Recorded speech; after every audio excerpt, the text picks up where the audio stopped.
चलिए last class में हम लोग क्या क्या देख रहे थे उसको एक बार देख लेते हैं। ठीक है, लास्ट क्लास में हम लोगों ने देखा था कुछ कुछ इंपॉर्टेंट पॉइंट जैसे वेक्टर एडिशन, और लास्ट क्लास में सिर्फ और सिर्फ क्वेश्चंस किया था हम लोगों ने। ठीक है, और आखिरी क्वेश्चंस कौन सा किया था हम लोगों ने? आखिरी क्वेश्चन हम लोगों ने क्या था? Okay, O B plus O C is equal to twice of O D. ठीक है, तो इसी पे कुछ कुछ क्वेश्चंस और करते हैं हम लोग, और चीजें कंटिन्यू करते हैं। ठीक है, ध्यान से देखिएगा, एक और क्वेश्चन ले लेते हैं हम लोग। हमारे पास क्वेश्चन आ जा रहा है कुछ इस तरीके का इस बार। Prove that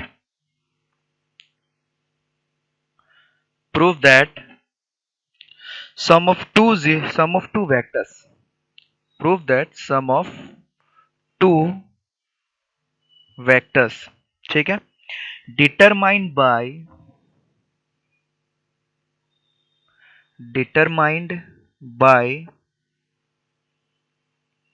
medians of a triangle।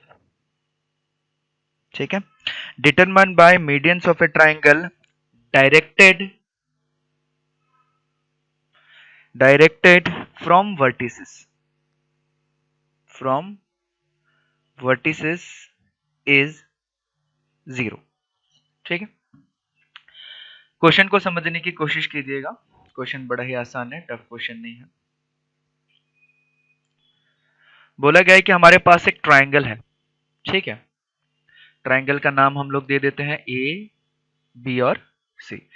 बोला गया हमारे पास एक ट्राइंगल है और ट्राइंगल का 3 मीडियन है। मीडियन मतलब सबको पता है कि एक ऐसा लाइन जो ट्राइंगल के वर्टेक्स से पास हो और ऑपोजिट साइड को बाइसेक्ट करे। ठीक है, यानी कि ऑपोजिट साइड के मिड पॉइंट से पास हो। इसको हमने ले लिया ई, और चलिए इसको हमने ले लिया एफ। ठीक है, और मीडियन का इंटरसेक्टिंग पॉइंट को सेंट्रॉइड बोला जाता है, सबको पता होगा मेरे ख्याल से, बट इसकी हमें जरूरत नहीं है अभी। बोला गया कि prove that sum of two vectors कि sum of the vectors, sum of all the vectors होगा, ये शायद गलत है, सम ऑफ टू वेक्टर्स नहीं होना चाहिए।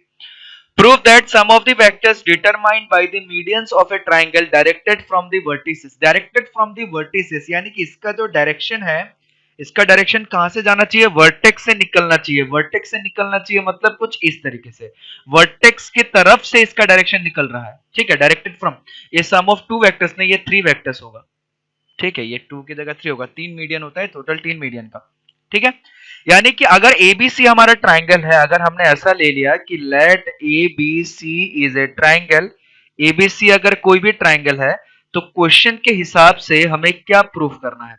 क्वेश्चन के हिसाब से हमें प्रूफ करने के लिए बोला है कि AD vector plus BE vector plus CF vector equal to null vector. ठीक है, जीरो का मतलब आप लोग समझ जाइएगा, कहीं पे अगर जीरो बोला जाए मतलब वो जीरो वेक्टर या फिर नल वेक्टर की बात किया जा रहा है, क्योंकि किसी भी वेक्टर का सम कभी भी जीरो नहीं हो सकता। ठीक है, वो नल वेक्टर ही होता है। तो ये चीज हमें प्रूफ करके बताना है। ठीक है, तो इसको प्रूफ करके कैसे बता सकते हैं, ध्यान से देखिएगा। जब भी इस टाइप के क्वेश्चन को प्रूफ किया करने के लिए दिया जाए, हमें सिर्फ और सिर्फ क्या बोला गया है? हमें सिर्फ और सिर्फ एडी वेक्टर, बी वेक्टर और सीएफ वेक्टर, इसका डायरेक्शन पर्टिकुलर दिया गया, बोला गया कि इसको प्रूफ करो। ठीक है, अब बाकी चीजें हमें नहीं पता कैसे क्या होगा। एक चीजें ध्यान से देखिएगा, अगर एडी मीडियन है, ठीक है, हमारे पास कौन कौन सा मीडियन है? AD, BE and CF are medians. ठीक है, एडी, बी और सीएफ अगर मीडियन है तो सबसे पहला चीज हमें पता होगा कि BD is equal to DC हो जाएगा, क्योंकि अगर एडी मीडियन है तो डी जो है बीसी का मिड पॉइंट होगा। दूसरा क्या चीज होगा? CE is equal to E A, CE is equal to E A, ये चीज होगा। तीसरा चीज क्या होगा? A F is equal to F B, A F is equal to F B, यानी कि इन सब का लेंथ क्या है? सेम है। इन सब का length BD is equal to DC, CE is equal to E A और A F is equal to F B, इन सब का लेंथ जो है वो इक्वल होगा। ठीक है, अब क्वेश्चन में तो दिया नहीं है कि बीडी डीसी का डायरेक्शन कैसा होना चाहिए, क्वेश्चन में सिर्फ जितना डायरेक्शन बोला गया है उतना ही होना चाहिए, बाकी सब तुम जैसे भी कंसीडर करो, आंसर कभी गलत नहीं आएगा। तो हम अपने कैलकुलेशन को आसान बनाने के लिए हम लोग क्या करते हैं, डायरेक्शन को ऐसा एज्यूम कर लेते हैं कि बीडी और डीसी का डायरेक्शन ऐसा है, सीई और ईए का डायरेक्शन ऐसा है, और ए एफ और एफ बी का डायरेक्शन ऐसा है। ठीक है, अब ध्यान से देखिएगा, अगर मैग्नीट्यूड सेम है, बीडी और डीसी का अगर मैग्नीट्यूड सेम है तो उसका मतलब क्या होगा, बीडी वेक्टर का सॉरी लेंथ सेम है, बीडी वेक्टर का magnitude is equal to DC vector का मैग्नीट्यूड। ठीक है। दूसरा चीज, सिमिलरली सीई वेक्टर का magnitude is equal to EA vector का मैग्नीट्यूड के बराबर हो जाएगा। उसके बाद एफ वेक्टर का magnitude is equal to F B vector का मैग्नीट्यूड के बराबर हो जाएगा। क्यों बराबर हो जाएगा? क्योंकि लेंथ सेम है, और लेंथ मतलब क्या चीज होता है, मैग्नीट्यूड होता है। वेक्टर को हम डायरेक्टेड लाइन सेगमेंट से रिप्रेजेंट करते हैं और उसका जो लेंथ होता है वो वेक्टर का मैग्नीट्यूड होता है। ठीक है, ये चीज मैं स्टार्टिंग के क्लास में ही सारा चीज डिस्कस करा चुका हूं। अब ध्यान से देखिएगा, BC जो है सेम लाइन है, उसके बीच में एक पॉइंट आ गया। अब बोलते हैं कि BC जो है, अगर ध्यान से सुनिए, अगर मेरे पास एक लाइन होता है BC, ठीक है, BC एक सेम लाइन है, BC को मिला के एक लाइन बनाया गया है। अगर यहाँ पे मैं अगर कोई भी एक पॉइंट ले लूं D, तो BD और ये जो BD पार्ट हो गया और ये DC पार्ट हो गया, दोनों कोलिनियर हो गया, सेम साइड में हो गया, सेम लाइन पे हो गया। ठीक है, क्योंकि ये तो BDC जो है ये एक सेम लाइन हो गया। तो मैं ये बोल सकता हूं कि BD वेक्टर और DC वेक्टर का जो डायरेक्शन है, डायरेक्शन सेम है। डायरेक्शन क्यों सेम है? क्योंकि BD वेक्टर भी इसी डायरेक्शन में जा रहा है, DC वेक्टर भी इसी डायरेक्शन में जा रहा है, सबका सब मिलके सेम लाइन है। तो यानी कि BD का डायरेक्शन और DC का डायरेक्शन सेम है। तो डायरेक्शन सेम है, हमें पता चल गया कि मैग्नीट्यूड भी सेम ही है, तो उस हिसाब से हमारा क्या हो जाएगा, BD vector is equal to DC vector के बराबर हो जाएगा, और CE vector is equal to EA vector के बराबर हो जाएगा, और AF vector is equal to FB vector के बराबर हो जाएगा।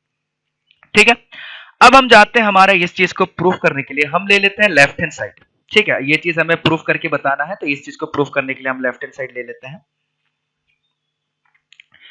इतना कंडीशन हमने निकाल लिया, अब हम लेफ्ट हैंड साइड ले लेते हैं। हमारा लेफ्ट हैंड साइड क्या है, AD vector plus BE vector plus CF vector. ठीक है, ये आ गया हमारे पास। अब ध्यान से देखिएगा, AD वेक्टर का मतलब क्या है, AD वेक्टर यानी कि A से लेके D तक जा रहे हैं, तो A से लेके D तक जाने के कितने रास्ते हैं, AB vector plus BD vector, हम ऐसे लिख सकते हैं। तो AD वेक्टर को हम लोग क्या लिख सकते हैं, AB vector plus BD vector. मेरे ख्याल से सबको समझ में आ रहा होगा। ठीक है, दूसरा चीज AB vector plus BD vector, BE कहां गया, BE वेक्टर, BE अगर BE वेक्टर हमको निकालना है तो BE वेक्टर को हम लोग क्या लिख सकते हैं, BC vector plus CE vector. BE vector को हम लोग क्या लिख सकते हैं, BC vector plus CE vector. ठीक है, उसके बाद हमारे पास आ रहा है CF कहां गया, CF, तो CF वेक्टर को हम लोग लिख सकते हैं CA vector plus AF vector. इसको हम लोग लिख सकते हैं CA vector plus AF vector. ठीक है, अब एक चीज को नोटिस कीजिएगा, AB vector plus BC vector plus CA vector, इन सबको मैं एक साइड कर देता हूं। दूसरा चीज, BD vector plus CE vector plus AF vector, इन सबको मैं एक साइड कर देता हूं। ठीक है, एक चीज थोड़ा सा नोटिस कीजिएगा। ठीक है, एक चीज मैं यहाँ पे एक पॉइंट बता रहा हूं, उसको ध्यान से सुनिएगा। हमारे पास यहाँ पे एक पॉइंट निकला था कि BD वेक्टर और DC वेक्टर जो है वो बराबर है। ठीक है, हमारे यहाँ पे पॉइंट निकला था कि BD vector is equal to DC vector, यानी कि ये दोनों चीजें बराबर है, BD जितना लेंथ होगा ये भी उतना ही लेंथ होगा। दूसरा चीज, अगर मैं ऐसा लिख दूं BC वेक्टर, तो BC वेक्टर मेरे पास क्या आ जाएगा, BD vector plus DC vector. BD और DC मिलकर हमारा टोटल क्या बन रहा है, BC मिल रहा है। और हमें पता है कि BD प्लस DC जो है, BD प्लस DC जो है वो दोनों सेम है, BD और DC सेम है, तो इसको मैं ट्वाइस ऑफ BD वेक्टर भी लिख सकता हूं, यानी कि BC vector is equal to twice of BD vector. तो यानी कि BD वेक्टर को हम ऐसे भी लिख सकते हैं 1/2 ऑफ BC वेक्टर।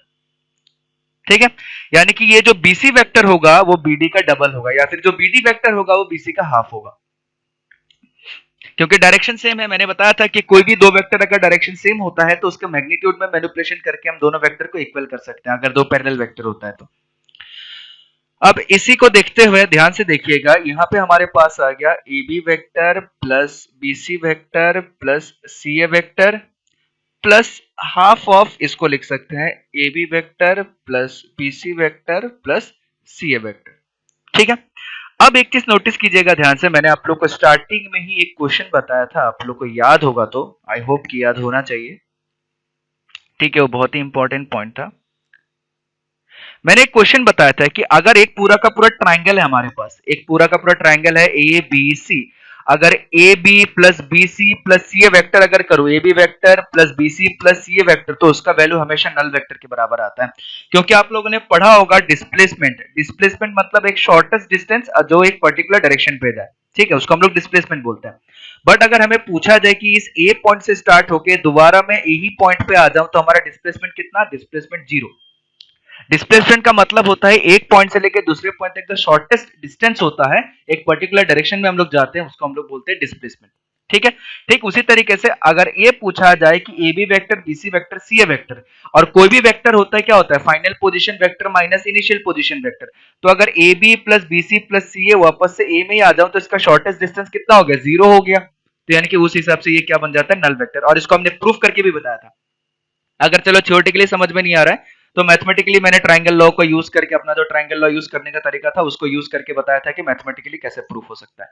ठीक है, तो यानी कि अगर ट्रायंगल का सेम ऑर्डर में चले, that means A B B C C है, ये ऐसे चल रहा है एक पूरा एंटी क्लॉकवाइज डायरेक्शन या क्लॉकवाइज डायरेक्शन, अगर पूरा का पूरा सेम ऑर्डर में चले तो उसका एडिशन हमेशा कितना आता है, जीरो आता है। ठीक है, अब इधर नोटिस कीजिए, इधर हमारे पास क्या आ रहा है, A B vector BC vector C A vector same order में आ रहा है। अगर मैं एक ट्राइंगल बनाऊं तो मेरे पास क्या आ जाएगा, अगर ये ए बी सी है तो A B vector B C vector C A vector same order में आ रहा है, तो इसका वैल्यू कितना हो गया, null vector, plus half of इसका वैल्यू कितना हो गया, नल वेक्टर। तो फाइनल रिजल्ट क्या हो गया हमारा, नल वेक्टर। तो एक इसके बराबर हो गया, राइट हैंड साइड के बराबर हो गया। आया समझ में आप लोगों को मैंने क्या बताया इस क्वेश्चन का?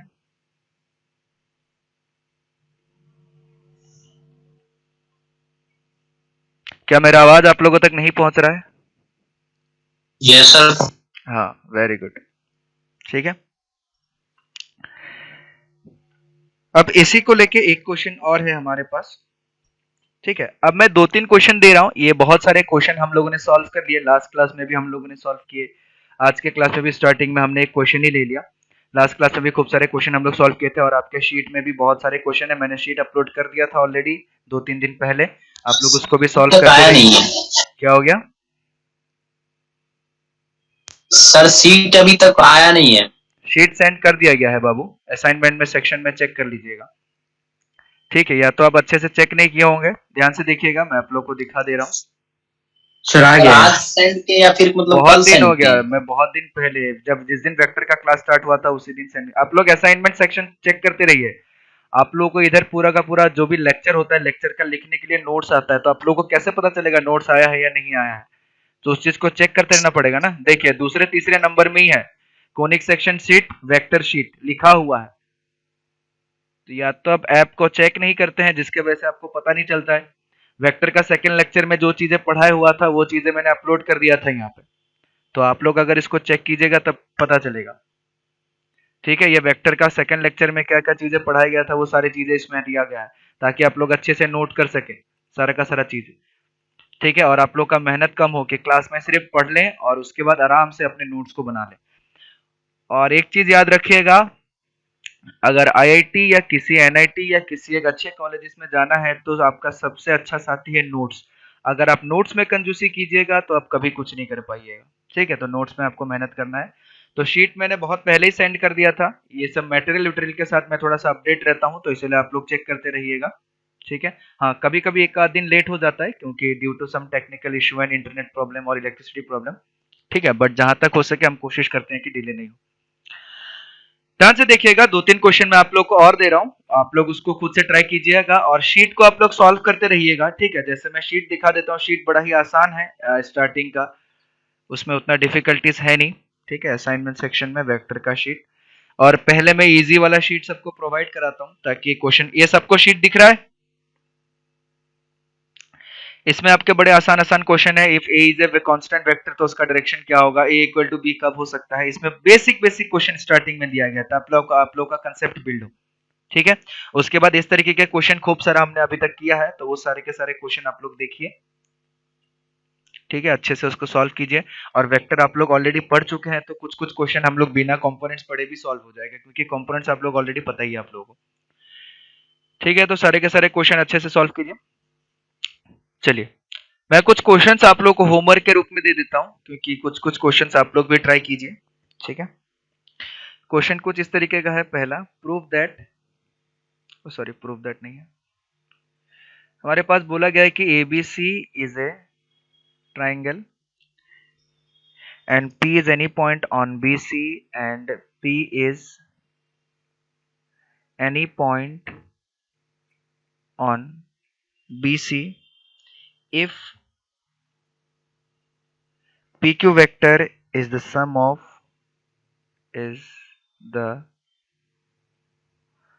of AP vector plus PB vector plus PC vector, then show that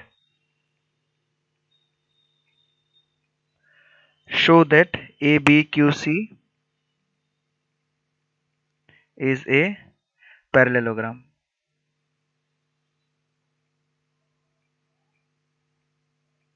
and Q is a fixed point.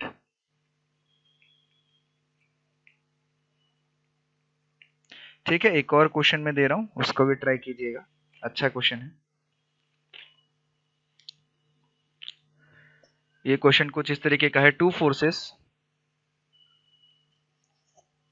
AB vector, और बहुत सारे क्वेश्चन मैं आप लोगों को इस पे सेंड करूंगा।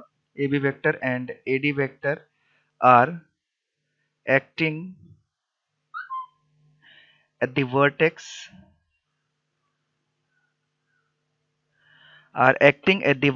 A of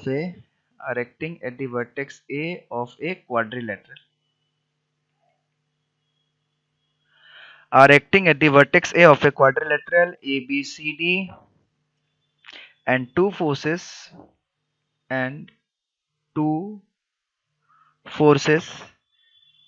CB vector and CD vector at C। ठीक है, prove that the resultant force is given by their resultant force is given by 4EF vector, where E and F are midpoints of AC and BD। ये सारे question आप लोग try कीजिएगा, अभी लिखने का जरूरत नहीं है। ये क्वेश्चन मैं शीट जब क्लास के बाद में जब ये PDF अपलोड करूंगा, इसको डाउनलोड करके क्वेश्चन लिख लीजिएगा। और एक चीज ध्यान में रखिएगा, जैसे जैसे मैंने सारे के सारे मेहनत करके सारे के सारे आप लोगों को अच्छे से बना के दिया है एक नोट्स की तरह पूरा का पूरा स्टार्टिंग से, तो एग्जैक्टली इसी तरीके की चीजें आपके कॉपी में एकदम होना चाहिए। ऐसा नहीं कि सर ने चलो PDF तो सेंड कर दिया, नोट्स तो मोबाइल में रह गया, कोई दिक्कत नहीं, हम कभी भी ओपन करके देख लेंगे। तो किसी भी चीज को एज ए ग्रांटेड नहीं लीजिएगा, ठीक है, मेहनत कीजिएगा, नहीं तो रिजल्ट भी आपको ऐसा ही मिलेगा। ठीक है, चलिए हम लोग अभी दूसरे टॉपिक पे आते हैं, that is scalar multiplication of a vector. और ये सारे क्वेश्चन सॉल्व कीजिएगा, शीट में भी जितने क्वेश्चन दिए गए हैं स्टार्टिंग के वो सब सॉल्व कीजिएगा, क्योंकि शीट में स्टार्टिंग में बड़ा ही कंसेप्चुअल क्वेश्चन एकदम बेसिक है। Scalar multiplication of a vector, यानी कि किसी भी वेक्टर के साथ अगर किसी स्केलर नंबर से हम लोग मल्टीप्लाई करते हैं तो उसको हम लोग बोलते हैं scalar multiplication of a vector. ठीक है, किसी भी वेक्टर को अगर किसी भी स्केलर नंबर से हम लोग मल्टीप्लाई करते हैं तो उसको बोलते हैं scalar multiplication of a vector. अब स्केलर मल्टीप्लिकेशन क्या है, मान लेते हैं हमारे पास एक वेक्टर है ए वेक्टर, ठीक है, हमारे पास एक वेक्टर है ए वेक्टर। अब इस वेक्टर को अगर मैं 2 से मल्टीप्लाई कर दूं तो ये क्या बन जाएगा, 2a वेक्टर, यानी कि 2 गुना बड़ा हो जाएगा। ठीक है, मैग्नीट्यूड इसका जो होगा, इसका मैग्नीट्यूड क्या हो जाएगा, मैग्नीट्यूड 2 टाइम्स हो जाएगा, and same direction as a vector. अगर मान लेते हैं इस ए को अगर मैं 2 से मल्टीप्लाई कर दूं तो मैग्नीट्यूड 2 टाइम्स हो जाएगा, ऑब्वियसली बढ़िया सही चीज है कि मैग्नीट्यूड 2 टाइम्स हो जाएगा क्योंकि 2 से मल्टीप्लाई किया, और डायरेक्शन क्या रहेगा, सेम एज वेक्टर ए। अगर मैं -5 से मल्टीप्लाई कर दूं ए वेक्टर को तो हमारे पास क्या आ जाएगा, -5 ए वेक्टर। अब इस केस में क्या हो जाएगा, -5 ए में मैग्नीट्यूड जो होगा वो 5 टाइम्स हो जाएगा, मैग्नीट्यूड जो होगा वो 5 टाइम्स बन जाएगा। ठीक है, क्योंकि 5 से मल्टीप्लाई कर रहा है, एंड जो डायरेक्शन होगा, direction opposite to a vector, direction.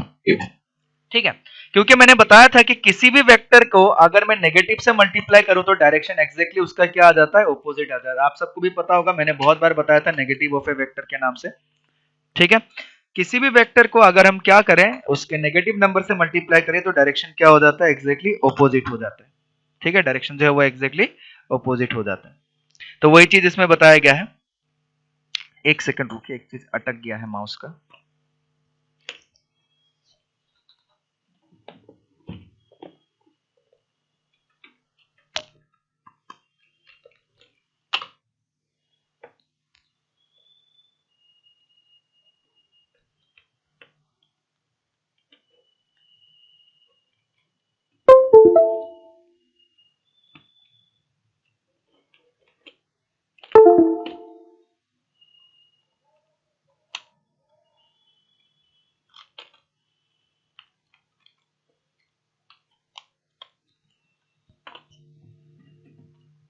चलिए बढ़िया, ठीक है, सबको सही से दिख रहा है, कोई दिक्कत तो नहीं है, सुनाई दे रहा है आवाज बढ़िया से?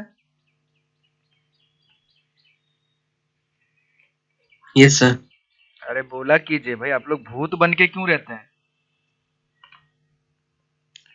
इंटरेक्शन क्या कीजिए, यस सर। मैं कोई आप लोगों को ये मतलब कुछ और थोड़ी चीजें बता रहा हूँ कि आत्माओं को कैसे बुलाया जाता है। मैं तो आप लोगों को पढ़ाने की चीजें बता रहा हूँ, आप लोगों को रेस्पॉन्स करना चाहिए कि हाँ सर समझ में आया नहीं आया। एकदम शांत रहते हैं मुंह बंद करके, अब पता ही नहीं चलता है पढ़ रहे हैं नहीं पढ़ रहे हैं, रेस्पॉन्स हो रहा है नहीं हो रहा है।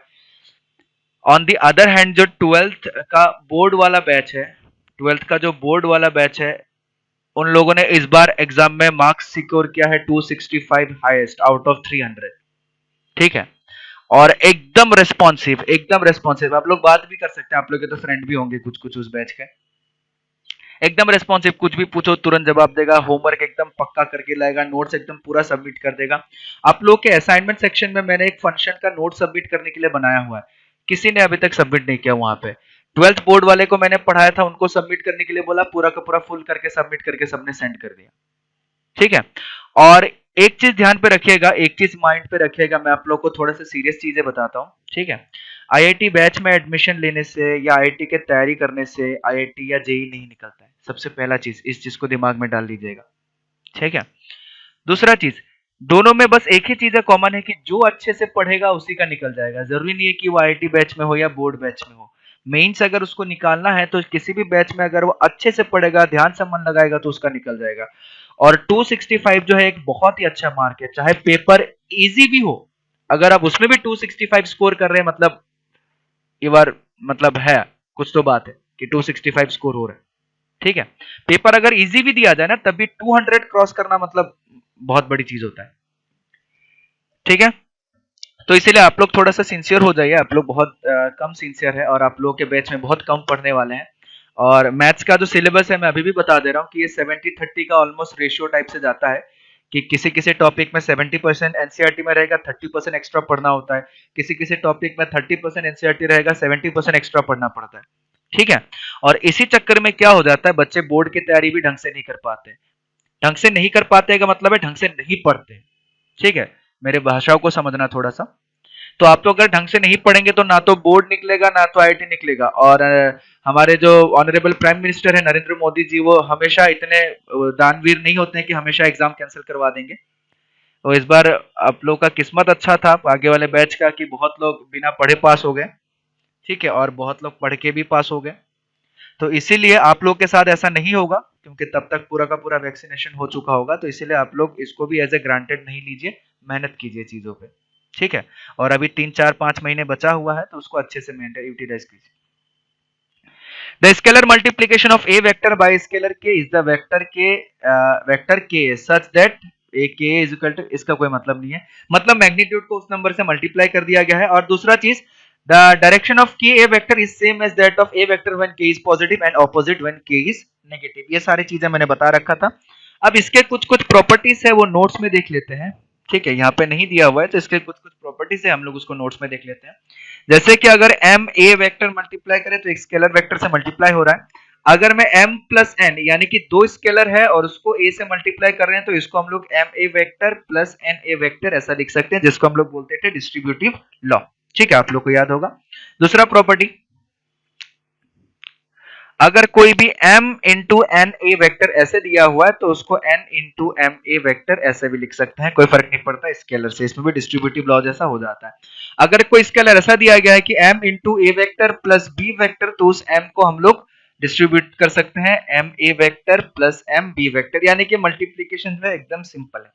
दूसरा चीज a माइनस ए आता है तो उसका वैल्यू नल वेक्टर आता है, उसका वैल्यू 0 नहीं आता है। मैंने फिर से एक बार इसको कम्यूट कर दिया, ठीक है। 3 4 5 ये सारे पॉइंट है, ये पॉइंट याद रखने की भी जरूरत नहीं क्योंकि बचपन से हमारे दिमाग में इस तरीके की चीजें घूमती रहती है तो हम इसमें माहिर हैं, ठीक है। चलिए कुछ कुछ एग्जांपल दिया गया है। 5a is a vector magnitude 5 times, ये तो अभी मैंने एग्जांपल बता ही दिया। अरे वाह, सेम एग्जांपल ले लिया था। ओके चलिए कोई बात नहीं, ठीक है। अगला पॉइंट आता है कंपोनेंट्स ऑफ ए वेक्टर। इस चीज को ध्यान से सुनिएगा। क्या आप लोगों को पता है कंपोनेंट ऑफ ए वेक्टर्स क्या होता है? मेरे ख्याल से पता होना चाहिए।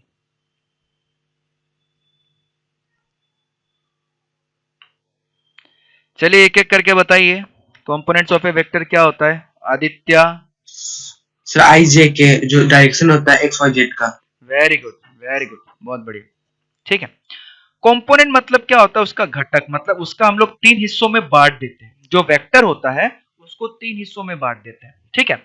अब वो 3 किसी भी हिस्से में हो सकता है, जरूरी नहीं है एक्स वाई जेड डायरेक्शन में हो। लेकिन क्या क्या बहुत सारे लोगों ने, अगर हर कोई अपने मन से कंपोनेंट बनाने लगेगा, अपने मन से मतलब पार्ट्स निकालने लगेगा, तो चीजें क्या है, कॉम्प्लिकेटेड हो जाएगा। लोग क्वेश्चन कैसे बनाएंगे, लोग पढ़ाई कैसे करेंगे? तो उसके लिए क्या क्या एक पर्टिकुलर डायरेक्शन बना दिया गया, पर्टिकुलर चीज बना दिया गया कि देखिए हमारा जो कोऑर्डिनेट एक्सिस होता है वो एक्चुअली 3D में होता है, 3 डायमेंशनल, ठीक है। ये हो गया हमारा x, ये हो गया हमारा y और ये हो गया हमारा z। कोई भी फालतू के बेतु के सवाल नहीं पूछेगा कि सर हम लोग तो पढ़ते थे ये x हुआ करता था, ये y हुआ करता था, तो इसको z होना चाहिए। तुम कहीं भी कुछ भी ले सकते हो, कोई फर्क नहीं पड़ता, ये सिर्फ एक नेम है, ठीक है। मेन चीज है कि हमारा इसको मैं x नहीं बोल के m भी बोल दूं, इसको n बोल दूं, इसको p बोल दूं, तब भी कोई फर्क नहीं पड़ेगा। समझने वाले समझ जाएंगे कि 3 डायरेक्शन है, ठीक है। तो बोला क्या गया है कि हमने क्या करेंगे, हमें किसी भी वेक्टर को उसका पर्टिकुलर डायरेक्शन डिफाइन करने के लिए हम उसको 3 कंपोनेंट्स में डिवाइड करेंगे, ठीक है। 3 कंपोनेंट्स में डिवाइड करेंगे और 3 अलग अलग डायरेक्शन में डिवाइड करेंगे और उन्हीं तीनों डायरेक्शन को मिला के हम दुनिया का कोई भी डायरेक्शन बता सकते हैं, ठीक है।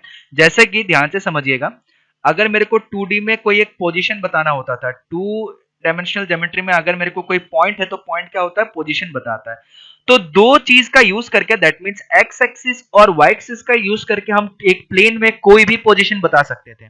मान लो मेरे को ये वाला पोजीशन बताना है, तो हमने क्या किया, यहां से लेके यहां तक डिस्टेंस गया, मान लिया 2 आ गया, यहां से लेके यहां तक डिस्टेंस गया, मान लिया 6 आ गया, तो इस पोजीशन का नाम हो जाता था 2,6।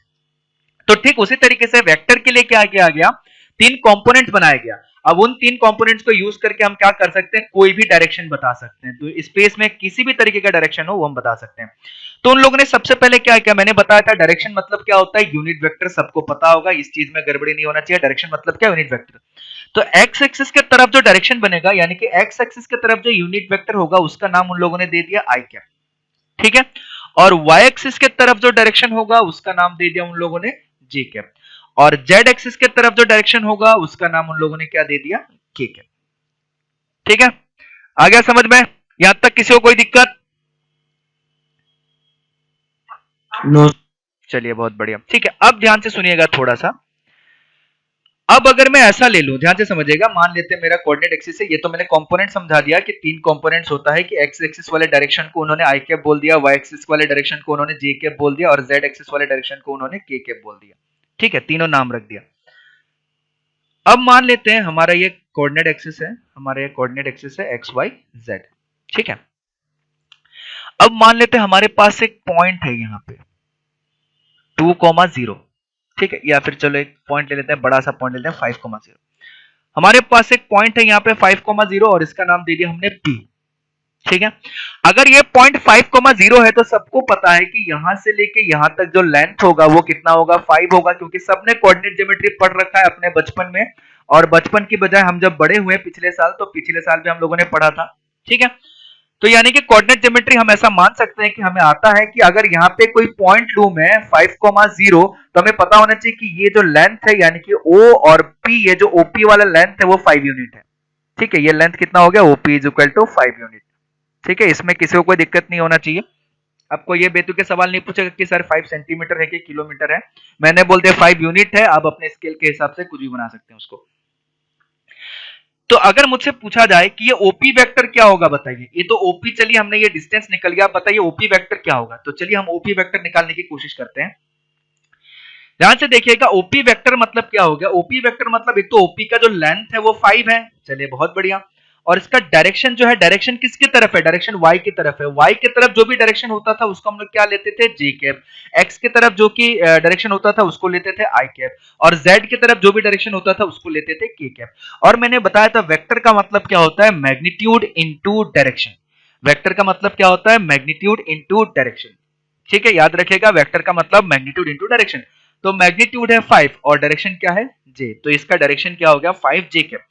अब 5 जे कैप है, इसमें कोई भी आई कैप नहीं है, के कैप नहीं है, तो हम इसको ऐसा भी लिख सकते हैं 0 आई कैप प्लस 5 जे कैप प्लस 0 के कैप। यानी कि हमने बस दर्शा दिया कि वाई और जेड में कोई, सॉरी एक्स और जेड में कोई डायरेक्शन नहीं है, सिर्फ और सिर्फ ओपी वेक्टर है। ठीक है, वेक्टर का मतलब क्या होता है, मैग्नीट्यूड इनटू डायरेक्शन। सारी चीजें मैं धीरे धीरे एक्सप्लेन करूंगा।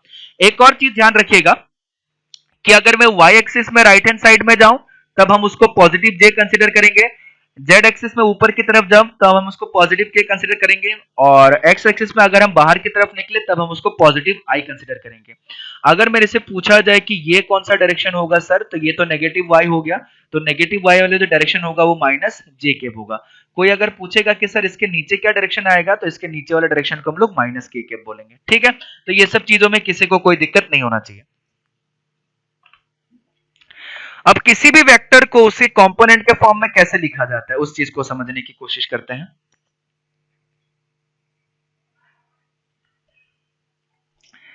Vector in the form of its component.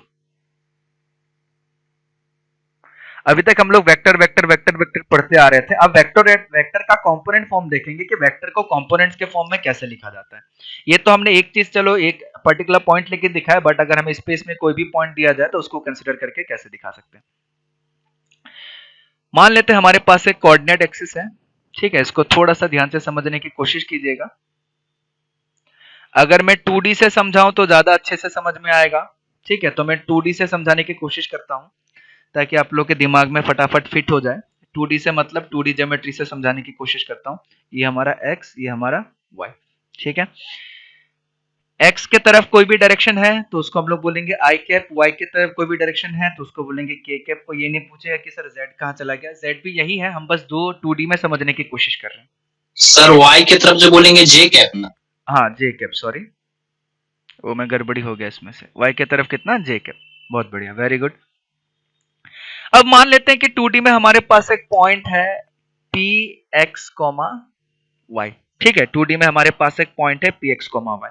तो यानी कि x कोमा y तक हम लोग कैसे पहुंचे होंगे, x कोमा y तक हम लोग कुछ इस तरीके से पहुंचे होंगे, इसको नाम रख देते हैं हम लोग m। तो यानी कि OM का जो डिस्टेंस होगा वो ऑब्वियसली x यूनिट होगा, और MP का जो डिस्टेंस होगा वो डिस्टेंस क्या होगा, y यूनिट होगा। ठीक है, तभी ये पॉइंट होगा x कोमा y। अगर हमसे पूछा जाए कि OM वेक्टर कितना होगा, तो OM वेक्टर कितना होगा, x i कैप। हमसे पूछा जाए कि PM वेक्टर, सॉरी PM नहीं MP, हमसे पूछा जाए कि MP वेक्टर क्या होगा, तो MP वेक्टर हम लोग बोल सकते हैं y j कैप। ठीक है, अब हमें क्या बोला जाए कि P का पोजीशन वेक्टर निकालिए, तो P का पोजीशन वेक्टर क्या होगा, OP वेक्टर। ठीक है, तो OP वेक्टर कैसे निकलेगा, OP वेक्टर हमको निकालना है, तो OP वेक्टर निकालने के लिए हम क्या करेंगे, O से लेके P तक जाना है। तो O से लेके P तक जाने के कितने रास्ते हैं, एक रास्ते है, O से लेके M तक जा सकते हैं, M से लेके P तक जा सकते हैं। तो ये आ जाएगा OM vector plus MP vector. तो OM वेक्टर मतलब कितना था, x i कैप, और MP वेक्टर मतलब कितना था, y j कैप।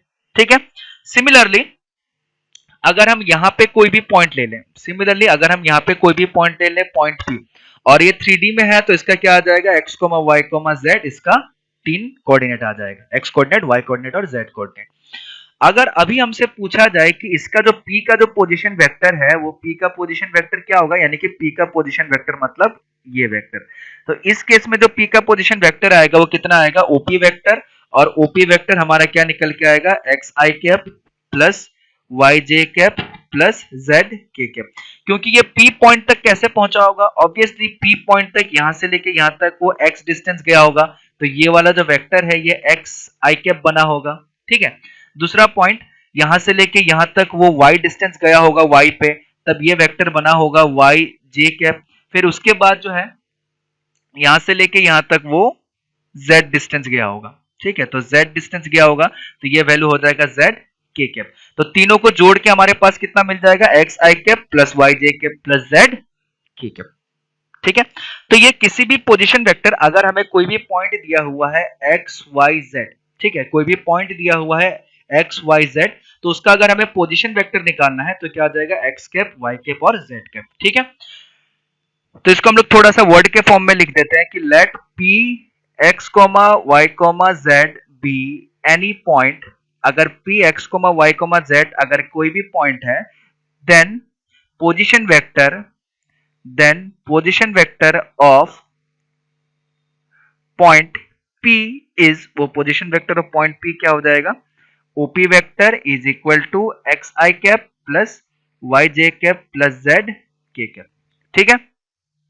यानी कि एग्जाम्पल के तौर पे अगर हम लोग समझना चाहें, आप लोग का वीडियो बंद हो जाएगा तो वापस से ज्वाइन कर लेना, ठीक है। एग्जाम्पल के तौर पे अगर हमसे पूछा जाए कि हमारे पास एक पॉइंट है P -1, 2, 5, अगर हमसे पूछा जाए कि position vector of point P that is OP vector, वो कितना आ जाएगा, माइनस आई cap plus 2j cap plus 5 के कैप। तो ये हो जाएगा पोजीशन वेक्टर। हमने -1 to 5 की जगह हमने xyz ले रखा था, तो xyz ले रखा था तो हमारा आंसर क्या था, xi कैप, yj कैप और z के कैप, ठीक है। अब मेरे को ज्योमेट्रिकली बताइए, फिर से हम 2D वाले पे आ जाते हैं ताकि समझने में आसानी हो। अब मेरे को ज्योमेट्रिकली बताइए कि अगर ज्योमेट्रिकली मेरे बताइए कि ओपी वेक्टर का अगर मैं मैग्नीट्यूड की बात करूं तो ज्योमेट्रिकली वो क्या रिप्रेजेंट करेगा, ओपी वेक्टर का मैग्नीट्यूड, दोनों का स्क्वायर का एड्स। मैं वो नहीं पूछ रहा हूं, मैं ज्योमेट्रिकली पूछ रहा हूं। Length of directed segment, length of directed line segment, कौन सा length, OP sir, OP, very good. तो इसलिए क्वेश्चन को ध्यान से सुनिएगा, हम लोग क्या पूछ रहे हैं, मैं पूछ रहा हूं कि ज्योमेट्रिकली बताइए, मैथमेटिकली नहीं, ज्योमेट्रिकली, ठीक है, क्योंकि ज्योमेट्रिकली समझना ज्यादा जरूरी है। क्वेश्चन जो हमें ज्यादातर ज्योमेट्रिकली पूछा जाएगा, और 3D तो पूरा का पूरा ज्योमेट्री है, ठीक है, और 3D मतलब वेक्टर का ही एप्लीकेशन वाला पार्ट है, मान लीजिए। तो ये हमारे पास क्या हो गया, ओपी वेक्टर, यानी कि ओपी वेक्टर का अगर मेरे को मैग्नीट्यूड पूछा जाए, यानी कि मैग्नीट्यूड ऑफ ओपी वेक्टर अगर पूछा जाए, तो मैग्नीट्यूड ऑफ ओपी वेक्टर मतलब क्या हो गया, length of OP, length of OP हो गया। अब लेंथ ऑफ ओपी कैसे निकलेगा, हमें पता है कि ओ एम और पी एक ट्राइंगल है, ठीक है, ओ एम और पी एक ट्राइंगल है जिसमें ये लेंथ x है, ये लेंथ y है। तो पाइथागोरस थ्योरम के हिसाब से, तो क्या कुछ मिटा दिया क्या मैंने, ओके। तो पाइथागोरस थ्योरम के हिसाब से जो OP का वैल्यू आएगा, OP इक्वल टू हमारे पास क्या आएगा, square root of x square plus Y square, ठीक है। तो पाइथागोरस थ्योरम के हिसाब से हमें ये लेंथ जो निकलेगा OP का, वो क्या निकलेगा, वो X square plus square root of x square plus Y square, और वही था मैग्नीट्यूड ऑफ OP वेक्टर। तो मैग्नीट्यूड ऑफ OP वेक्टर भी हमारे पास कितना निकल जाएगा, square root of x square plus Y square, ठीक है। अब ध्यान से देखिएगा, थोड़ा सा दिमाग लगाएगा, यहाँ पे क्या हमारे पास दो ट्राइंगल बन जाते हैं, ठीक है। अगर मैं इसको यहां से ज्वाइन कर दूं, ठीक है, इसको नाम अगर मैं M रख दूं, तो हमारा जो चलो एक एक करके सबको नाम असाइन कर देते हैं, M N, इसका नाम N रख देते हैं, O, हाँ चलिए। अगर मान लीजिए हम लोग ये O N M ले ले तो ये 90 डिग्री होगा, ऑब्वियसली सबको पता है कि एक्स एक्सिस और वाई एक्सिस के बीच में 90 डिग्री होता है, तो ये 90 डिग्री होगा, जिस कारण से अगर हम O M वेक्टर अगर वैल्यू निकालें O M वेक्टर का, ठीक है, तो O M वेक्टर का वैल्यू हमारे पास कितना आ जाएगा, ठीक है, O M वेक्टर का वैल्यू हमारे मॉड का वैल्यू आ जाएगा हमारे पास square root of x square plus Y square, ठीक है। अब OM वेक्टर का वैल्यू होगा square root of x square plus Y square. अब एक चीज ध्यान रखिए कि ये z एक्सिस है, यानी कि ये z एक्सिस के पैरेलल है, और ये जो है, सॉरी, ये जो है ये प्लेन आ रहा है xy प्लेन पे, तो यानी कि ये जो होगा ऑब्वियसली क्या होगा, इससे परपेंडिकुलर होगा हमेशा। तो यानी कि OM और PM जो है आपस में परपेंडिकुलर है, तो उस हिसाब से OPM भी क्या हो जाएगा, हमारे पास एक राइट एंगल ट्रायंगल बन जाएगा। तो OP वेक्टर अगर हमें निकालना है तो OP वेक्टर जो हो जाएगा, OP vector is equal to हमारे पास हो जाएगा square root of mod of OM vector का स्क्वायर प्लस ये वाला कितना है Z स्क्वायर, तो प्लस Z स्क्वायर हो जाएगा। ठीक है, तो OM स्क्वायर मतलब कितना हो जाएगा, square root of x square plus Y square का स्क्वायर, तो ये हो जाएगा X square plus Y square plus Z square, तो ये हो जाएगा उस वेक्टर का मैग्नीट्यूड। ठीक है, तो ये क्या निकल गया, हमारा मैग्नीट्यूड निकल गया, ये निकल गया हमारा मैग्नीट्यूड। अब ध्यान से देखिए, हमने एक क्वेश्चन हल्का सा एग्जांपल लिया था, ओपी वेक्टर ये निकला था। अगर हमें पूछा जाए कि मॉड ऑफ ओपी वेक्टर कितना होगा, तो मॉड ऑफ ओपी वेक्टर इस केस में जो भी इसका कोफिशिएंट है, यानी कि हमारा वेक्टर क्या निकला था, हमारा वेक्टर निकला था एक्स आई कैप प्लस वाई जे कैप प्लस जेड के कैप निकला था। ठीक है, ये हमारा वेक्टर निकला था, तो उस हिसाब से उसका मैग्नीट्यूड निकला था square root of x square plus Y square plus Z square. यहाँ हमारा वेक्टर निकला माइनस आई cap plus 2 J cap plus 5 के कैप, तो इसका मैग्नीट्यूड हो जाएगा -1 का स्क्वायर प्लस 2 का स्क्वायर प्लस 5 का स्क्वायर, तो ये आ जाएगा 1 प्लस 4 प्लस 25, 1 प्लस 4 प्लस 25, यानी कि ये आ जाएगा √30, तो √30 इसका मैग्नीट्यूड हो गया। ठीक है, आप कुछ पॉइंट हम इसमें और डिस्कस करते हुए जाएंगे कंपोनेंट्स वाले में, क्योंकि कंपोनेंट्स में कुछ चीजें हमें जानना जरूरी है। ठीक है, ध्यान से सुनते हुए जाइएगा। तो कंपोनेंट्स में हमने क्या देखा, सबसे पहला चीज, मैं एक एक करके अब थोड़ा सा चीजों को समराइज कर देता हूं ताकि चीजें समझने में थोड़ा सा आसानी हो। ठीक है, अब इतना चीजें जो पढ़ा उसके बारे में समझते हैं। सबसे पहले पोजीशन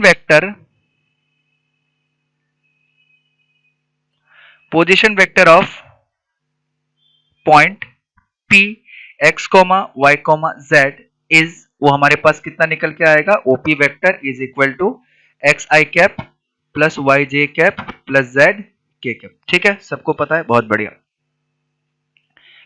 अब अगर मैं इसी में लिख देता हूं ताकि थोड़ा सा जगह बच जाए, और अगर इस OP वेक्टर का हमें अगर मैग्नीट्यूड निकालने के लिए बोला जाए तो हमारे पास कितना आ जाएगा, square root of x square plus Y square plus Z square. ठीक है, अब इसी केस में हमें डिस्प्लेसमेंट वेक्टर के बारे में अगर पूछा जाए, ठीक है, डिस्प्लेसमेंट वेक्टर मतलब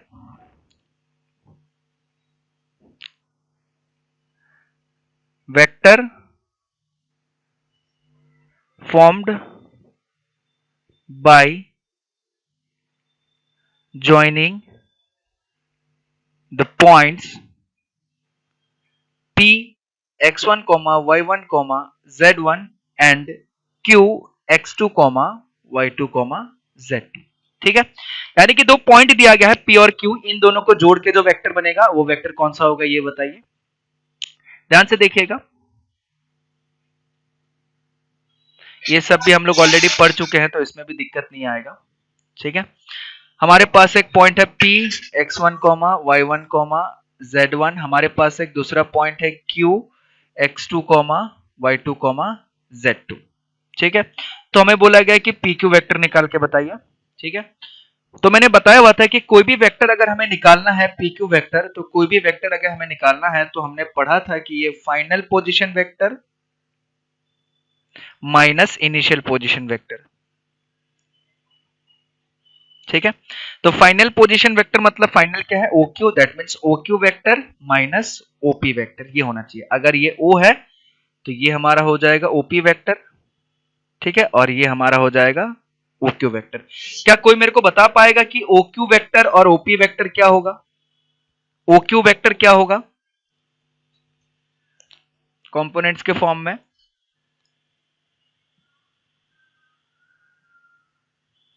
एक्स आई कैप प्लस वाई जे cap plus Z two K cap.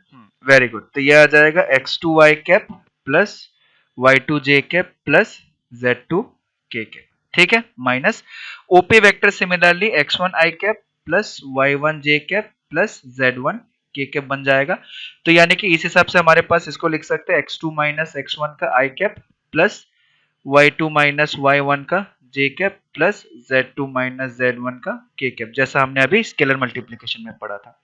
अब अगर इस वेक्टर का अगर मैग्नीट्यूड हमें पूछा जाता है, इस वेक्टर का अगर मैग्नीट्यूड हमें पूछा जाता है कि पी क्यू वेक्टर का मैग्नीट्यूड बताइए, पी क्यू वेक्टर का मैग्नीट्यूड, तो क्या मैग्नीट्यूड हो जाएगा, जो भी इसका कंपोनेंट के साथ है x2 माइनस x1 का स्क्वायर, ठीक है, प्लस y2 माइनस y1 का स्क्वायर और z2 माइनस z1 का स्क्वायर। अब ये जो मैग्नीट्यूड ऑफ pq है वो मैथमेटिकली क्या बताएगा, सॉरी जियोग्राफिकली क्या बताएगा, ज्योमेट्रिकली क्या बताएगा mod of pq vector?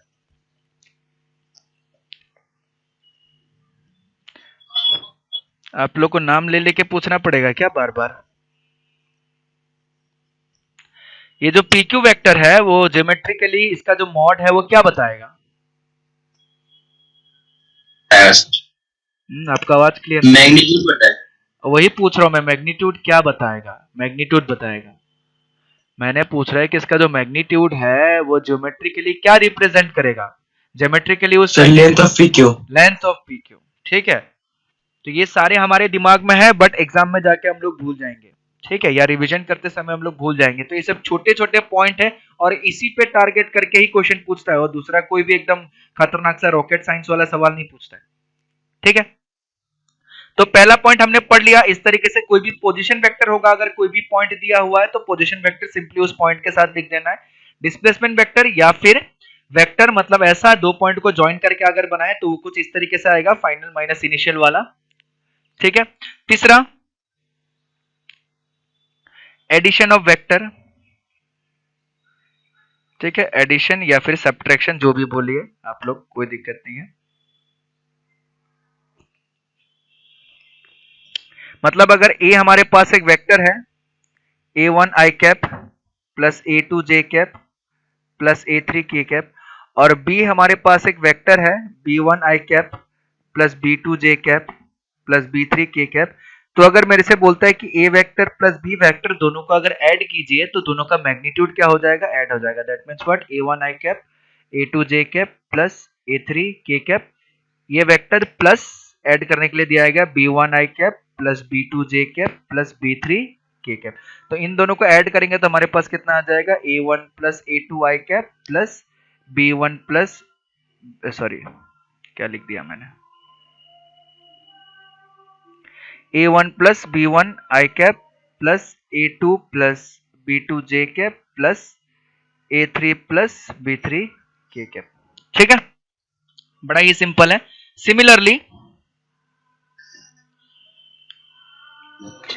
Similarly अगर सब्ट्रैक्शन बोला गया है, that means what, a vector minus b vector निकालने के लिए बोला गया, तो ये हमारे पास आ जाएगा a1 minus b1 i cap plus a2 minus b2 j cap plus a3 minus b3 k cap, ये आ जाएगा, ठीक है। उसके बाद दूसरा देखते हैं, equal of two vector, equal of two vector, दोनों वेक्टर को इक्वल करेंगे तो क्या होगा, मान लेते हैं हमारे पास एक वेक्टर ले लेते हैं a is equal to a1 i cap plus a2 j cap plus a3 k cap, और एक b वेक्टर ले लेते हैं b1 i cap plus b2 j cap plus b3 k cap, ठीक है। अगर हमारे पास a vector is equal to b vector आ जाता है किसी भी कारण से, a vector equal to b vector का मतलब क्या हो जाएगा, a1 i cap plus a2 j cap plus a3 k cap is equal to b1 i cap plus b2 j cap plus b3 k cap. तो कभी भी अगर दो वेक्टर इक्वल होता है मतलब दोनों का डायरेक्शन और मैग्नीट्यूड दोनों सेम है, तो कब हो पाएगा, डायरेक्शन कब सेम हो पाएगा, जब सारा का सारा कोफिशिएंट जो है आई कैप का कोफिशिएंट, जे कैप का कोफिशिएंट और के कैप का कोफिशिएंट बराबर हो। उसका मतलब ये हमारे पास क्या आ जाएगा, a1 is equal to b1 हो जाएगा, a2 is equal to b2 हो जाएगा and a3 is equal to b3। तो इक्वल होने के कारण क्या हो जाएगा, ये सारी चीजें बराबर हो जाएगा, ठीक है। क्लियर हुआ, यहां तक सबको समझ में आया? Yes sir. ये कोई समझने वाले पॉइंट भी नहीं है? हाँ बोलिए। डिस्प्लेसमेंट फैक्टर और सब्ट्रैक्ट फैक्टर में तब डिफरेंस क्या हो जाता है जब दोनों का मैग्नीट्यूड सेम आ जाता है, करके जो वैल्यू निकाला जाता है ना, तो उसका भी इसी तरह से निकलता है अर्धवेक्ट में, सब्ट्रैक्ट फैक्टर का भी मतलब इसी तरह से निकलता है, सब्ट्रैक्ट करके ही उसका मैग्नीट्यूड। अरे भाई तुम गजब गजब सवाल पूछते हो। डिस्प्लेसमेंट वेक्टर का मतलब क्या है, दो पॉइंट दिया रहेगा तो पॉइंट के बीच का वेक्टर निकालना है। सब्ट्रैक्शन वेक्टर मतलब क्या, पी क्यू एक वेक्टर निकल गया, mn कोई एक वेक्टर निकल गया स्पेस में, तो pq vector minus mn vector कर सकते हैं क्या? ये डिस्प्लेसमेंट वेक्टर हुआ। सब्ट्रैक्शन का मतलब हो गया क्या? किसी भी दो वेक्टर को लेकर सब्ट्रैक्शन कर सकते हैं। डिस्प्लेसमेंट मतलब कैसे निकाल रहे हैं? कोई एक वेक्टर दिया गया है, वो एक वेक्टर पोजीशन वेक्टर के टर्म में कैसे लिखा जाएगा? कोई भी वेक्टर को अगर डिस्प्लेसमेंट वेक्टर बोल रहे हैं तो हम लोग क्या लिख रहे हैं? Final position vector minus initial position vector. इसमें पोजीशन वेक्टर को सब्ट्रैक्शन किया जा रहा है। अब पोजीशन वेक्टर और पीक्यू वेक्टर में कोई अंतर होगा कि नहीं होगा? पीक्यू जो वेक्टर है और पोजीशन वेक्टर है, दोनों में अंतर होगा कि नहीं होगा? बताइए। पोजीशन वेक्टर अलग चीज है, वो ओरिजिन से जुड़ के बनता है किसी भी पॉइंट का। बट अगर मैं रैंडमली कोई भी वेक्टर बोल दूं, जरूरी थोड़ी है कि वो पोजीशन वेक्टर होगा। अगर मैंने बोल दिया स्पेस में अब ये पीक्यू वेक्टर पोजीशन वेक्टर थोड़ी है। अब मैं बोल दूं स्पेस में कोई भी mn वेक्टर पोजीशन वेक्टर थोड़ी है। बट mn का वैल्यू मैं पोजीशन वेक्टर के फॉर्म में निकाल सकता हूं कि अगर इस पॉइंट को मैं ओरिजिन से जोड़ दूं और इस पॉइंट को भी ओरिजिन से जोड़ दूं, तब ये पोजीशन वेक्टर के फॉर्म में लिखा जाएगा। तो आप सब्ट्रैक्शन वेक्टर को आप पोजीशन वेक्टर से क्यों कंपेयर कर रहे हैं? कंसेप्ट को थोड़ा सा ध्यान से समझिए, नहीं तो गड़बड़ी हो जाएगा। और चीजों को रिवीजन क्या कीजिए कि किसका मतलब क्या है। अगर नेगेटिव ऑफ ए वेक्टर बोला गया है, डिफरेंस बोला गया है, मतलब दो वेक्टर को सब्ट्रैक्ट कर रहे हैं। अब ये थोड़ी बोला गया कि दोनों वेक्टर पोजीशन वेक्टर ही हो। हाँ, ये चीज हम बोल सकते हैं कि ये वाला डिफरेंस, ये वाला क्या डिफरेंस ऑफ ए वेक्टर है? ऑब्वियसली है भाई, माइनस हो रहा है मतलब डिफरेंस है, सब्ट्रैक्शन है। मैं सिर्फ इतना बताने की कोशिश कर रहा हूं कि ये जो एडिशन और सब्ट्रैक्शन है उसको कंपोनेंट के फॉर्म में कैसे लिखा जाएगा। अगर दुनिया का हम कोई भी वेक्टर ले लें तो जरूरी थोड़ी है कि वो पोजीशन वेक्टर होगा। आया समझ में? क्लियर हुआ? और कोई डाउट? Yes sir. हाँ, और कंसेप्ट को थोड़ा सा अच्छे से पढ़िए बाबू, ऐसे आपको दिक्कत होगा। आप किसी भी चीज को किसी के साथ भी कंपेयर कर देते हैं। ऐसा अभी नहीं हुआ है, पहले भी आप डाउट पूछे तो किसी भी मतलब इररिलेवेंट चीजों को कंपेयर कर देते हैं आप। ठीक है, तो उसका एक ही कारण हो सकता है कि या तो आप अच्छे से रिवीजन नहीं कर रहे हैं चीजों का, जिसके वजह से आपको समझ में नहीं आ रहा है। ठीक है, या तो आपका कंसंट्रेशन थोड़ा सा कम है क्लास में। तो आप रिवीजन बहुत ज्यादा क्या कीजिए, नोट्स पूरा का पूरा डिटेल ही लिखा कीजिए। ठीक है, जबकि पोजीशन वेक्टर के बारे में मैंने बहुत पहले ही बता दिया था, और डिस्प्लेसमेंट वेक्टर को मैंने बताया था। डिस्प्लेसमेंट मतलब क्या होता है, सिंपल सा समझिए ना। डिस्प्लेसमेंट मतलब क्या? किसी का भी शॉर्टेस्ट डिस्टेंस। अब मान लो मेरे को P से लेके Q तक जाना है, ये P हो गया, ये Q हो गया। P से लेके Q तक जाना है, P एक पोजीशन है, Q एक पोजीशन है। और मान लेते हैं कि हमारा रास्ता जो है ऐसे करके बनाया हुआ है। ठीक है, रास्ता हमारा ऐसे करके है। डिस्प्लेसमेंट वेक्टर मतलब क्या? Shortest distance. P से लेके Q तक जाने का शॉर्टेस्ट क्या? डायरेक्टली ऐसे चला गया। तो इसलिए इसको नाम दे दिया गया डिस्प्लेसमेंट वेक्टर। ऐसा कोई जरूरी थोड़ी है कि डिस्प्लेसमेंट बोलेगा इसको तभी हमको समझ में आएगा। अगर डिस्प्लेसमेंट नहीं भी बोले तब भी क्या फर्क पड़ता है?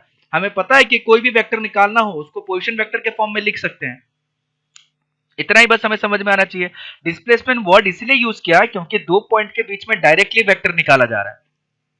दो पॉइंट के बीच में निकाला जा रहा है, दो पोजीशन के बीच में निकाला जा रहा है। यानी कि दो पोजीशन, अगर मेरे से पूछा जाए, ये मान लेते हैं ये PMQ वाला रास्ता है और ये PQ डायरेक्टली रास्ता है। तो अगर मेरे से पूछा जाए कि बताइए P से लेके Q तक अगर मेरे को जाना है तो इसका डिस्प्लेसमेंट क्या होगा, तो डिस्प्लेसमेंट में PMQ नहीं बोल सकता क्योंकि ये शॉर्टेस्ट डिस्टेंस नहीं है। अगर मेरे को P से लेके Q तक जाना है तो शॉर्टेस्ट डिस्टेंस होगा PQ डायरेक्टली। ठीक है, तो इसलिए इसका नाम दे दिया गया डिस्प्लेसमेंट वेक्टर। अब डिस्प्लेसमेंट को समझिए, डिस्टेंस को समझिए, और इतने दिन से फिजिक्स में आप लोग इन्वॉल्व हैं तो देखिए बेसिक कंसेप्ट क्लियर होना पड़ेगा। और बेसिक कंसेप्ट क्लियर होने का बस एक ही कारण है, बहुत ज्यादा रिवीजन। ठीक है, देखिए सिलेबस ज्यादा बड़ा नहीं है, ज्यादा चीजें हमें नहीं पढ़ना है, लेकिन क्या ज्यादा थोड़ा सा चीजें पढ़ना है, लेकिन उसको लंबे समय तक हमें रिटेन करना है, उस चीज को सस्टेन करवाना है, तो उसमें दिक्कत हो जाता है हम लोगों को। तो इसलिए रिवीजन बहुत जरूरी है। तो सिर्फ एक ही पर्सन से नहीं, इसमें एक चीज समझिएगा कि चलिए ये तो अच्छा है कि पूछ लेता है कि सर इसमें क्या है। मेरे को ये भी पता है कि उसमें से आप लोगों में से 50% जनता ऐसा भी होगा उनको भी नहीं समझ आ रहा है चीज है, लेकिन वो पूछ नहीं रहा है। कम से कम ये पूछ रहा है तो इसका डाउट तो क्लियर हो जा रहा है कि चलो हाँ सर ये मेरे दिमाग में डाउट था वो क्लियर हो गया। और मैंने पहले भी बताया है कि डाउट अच्छा खराब छोटा बड़ा नहीं होता है, डाउट डाउट होता है और वही डाउट आपको एग्जाम में सिलेक्शन से पीछे करवाएगा। तो इसलिए आप अगर कुछ भी बेतुका सा डाउट पूछेगा तो उससे ज्यादा क्या होगा, मैं बोल दूंगा कि आप एक कैसा फालतू सवाल पूछ रहे हैं, बट उससे आपको फर्क नहीं पड़ना चाहिए। आपका मेन मोटिव होना चाहिए सीखने का। ठीक है, और जो जनता नहीं पूछता है, हाँ चलिए ये भी अच्छा करते नहीं पूछते, अगर मान लीजिए 50 अजीबोगरीब डाउट आ जाएगा तो मैं तो फिर यहाँ पे पढ़ाने की बजाय मेरा हॉस्पिटल में एडमिट हो जाएगा। ठीक है, तो इसलिए सब लोग अच्छे से पढ़िए और थोड़ा सा रिवीजन ज्यादा किया कीजिए। आप लोग समझ में आया सबको? Yes sir. चलिए बहुत बढ़िया है, वेरी गुड। अच्छे से रिवीजन कीजिए और जो शीट भेजा है उसको सॉल्व किया कीजिए, और ये पीडीएफ में भेज दूंगा अभी, तो इसको नोट डाउन कर लीजिएगा। नोट्स आप लोग का एकदम पक्का होना चाहिए, जैसा मैंने फर्स्ट लेक्चर से मैंने सेंड किया है, नोट्स पूरा का पूरा वैसा होना चाहिए। वेक्टर थोड़ा सा बड़ा टॉपिक है, आगे जाके बहुत, अभी तो वेक्टर ओरिजिनल वाला स्टार्ट भी नहीं हुआ है। डॉट प्रोडक्ट क्रॉस प्रोडक्ट से वेक्टर ओरिजिनल वाला स्टार्ट होना चालू हो जाएगा। ठीक है, अभी धीरे धीरे कंपोनेंट्स में आया तो ओरिजिनल वेक्टर में घुसना स्टार्ट हो गया है। ठीक है, नोट्स पूरा एग्जैक्टली ऐसा ही होना चाहिए। ऐसा नहीं कि सर ये वाला प्रिंटेड वाले फॉर्म में लिखा हुआ था तो इसको नहीं लिखेंगे, अरे भाई ऐसा नहीं है। आप लोग देखिए, अगर सेम चीज दो बार लिखा हुआ है तो उसको मत लिखिए, बाकी सारा चीजें एक एक चीजें नोट करके रखिए कि कल को आप अगर मार्केट में मतलब पढ़ना भी चाहें तो आप अच्छे से सारा का सारा चीजें रिवीजन कर सकते हैं। ठीक है, चलिए फिर आज का क्लास यहीं पे खत्म करते हैं, नेक्स्ट क्लास में फिर से मिलेंगे। Thank you.